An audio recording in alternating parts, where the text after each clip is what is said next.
長戟大兜。所以這次就是 AK 這一批的總攻。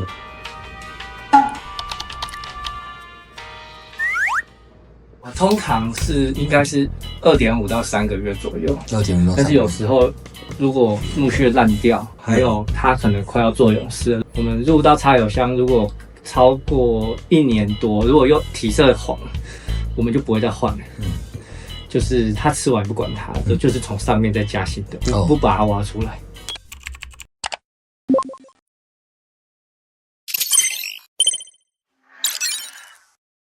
開始啊！好，開始啊！然後這個防蟲罩，我們現在那個拍賣平台上也有上架。好，工商一下防蟲罩，防蟲罩。好，然後這個保鮮膜，你看我们封留一段區域是不封，這個邊應該是要封的，但是它可能破掉了，那就要換新的。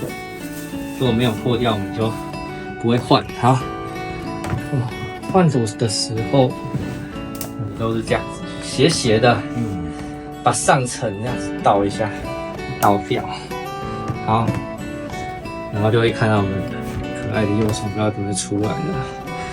我們留的舊土哦，大概就可以再少一點，因為它現在還在很山林初期的階段，還會成長，所以它舊土不用到非常多，它可以自己很快速的制造非常多的舊土。就是比較修的土，但是如果它到了越後期的時候，它的进食跟排泄量都減少的情況下，它的舊土量就要越來越多，甚至是到最後期的時候，它需要很多的很舊的土來幫助制作勇士。好，這個是11月19的時候20，所以這是山林的第一次換土。這只幼蟲還好，好，然後我們就把它測個體重，66克，這樣子算輕還是重？山林初其實還不是很好判斷。對。好，然後我們就把它放在底部，66克，然後寫下來，写下这樣的日期，3月32，66，好。旧土來掉一邊，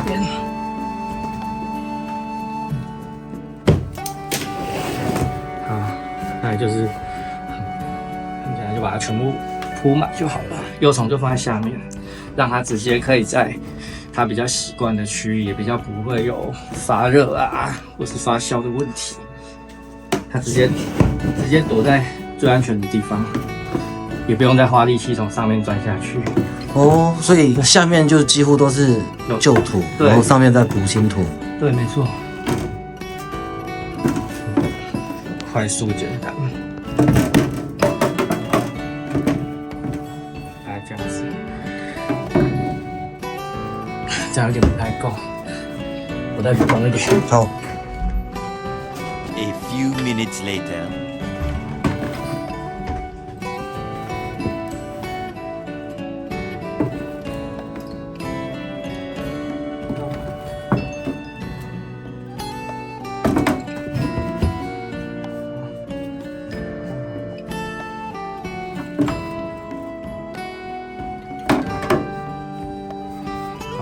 就壓，輕輕的壓，因為幼蟲在下面不可能太大力的壓。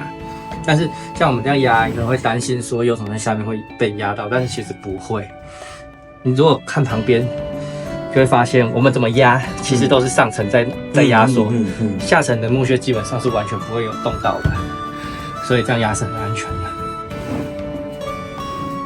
好，再來就是保濕的保鮮膜的部分，我們就是一個從一邊拉到一邊。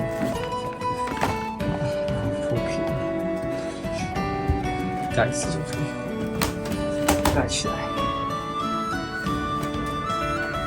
好，然後我們會用橡皮筋再加強一下。好，這樣就完成了。這樣就完成一次的換土。對。